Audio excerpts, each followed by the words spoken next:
Energy stored in a capacitor. Here we derive equations for the energy U stored in the electric field between the plates of a charged capacitor. The general equation relating electric potential energy U, charge Q, and electric potential V is U is equal to Q times V. We've seen that equation before. The reason we cannot use this equation as is, when we have a capacitor charged to a potential difference V, due to a net charge on the plates Q, as in U is equal to big Q times V, is because not all of the dQ bits that together make up the total Q require an equal amount of energy to move when charging the capacitor. The first dQ bits move easily, while the last few dQ bits are more difficult to move.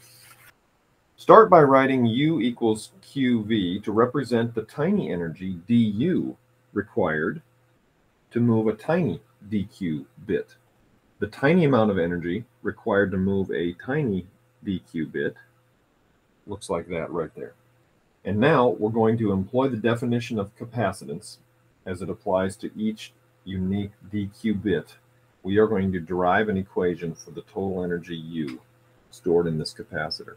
The total energy U then must be the integral of all the du's. So that means we need to go and integrate that from Q equals nothing to Q equals big Q. Now what we're going to do then is we're going to use the definition of capacitance. We're going to say capacitance in general is charge per V, and therefore V is equal to Q over C. And the thing about this equation is it doesn't matter what the V is. It doesn't matter what the Q is. The ratio, however, is maintained all the time.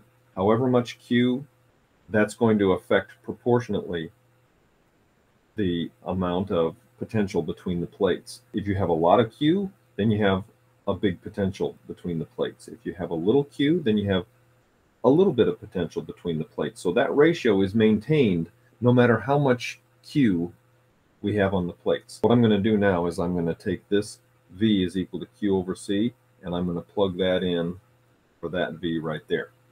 So let's rewrite this. We're going to integrate from Q equals nothing to Q equals the total amount big Q. Let me write the Q over C first, dQ. In this case, the 1 over C is a constant. I can pull that outside the integral, and then we end up integrating Q dQ. Well, when we integrate, we want to power up. So we're going to end up with, I'll write it as little q, like that, which means the energy is going to be big Q squared over 2C. That's the total amount of energy that is stored in the electric field between a capacitor's plates when it's charged with an amount of charge Q on each plate, and the capacitance has a capacitance of C. Now, what about two other equations? We're going to now use the definition of capacitance, which is right here at the top of the screen. For example, if we say that capacitance is Q over V, then isn't it true that Q is C times V? If I put that into this expression, then doesn't this expression change into essentially C squared V squared divided by 2C, which means what? One of those C's cancels. Here's another equation for the energy stored in a capacitor. If we give you the capacitance and the voltage between the plates, you can use this equation. If you know how much charge is stored on the plates and the capacitance, you can use that equation. Is there one more? And there is one more. If I draw a little arrow here, I'm going to color outside the lines. Capacitance is Q over V. So if I put Q over V right there, can you see that one of the V's will cancel and the Q will be left in the numerator? Another choice would be that.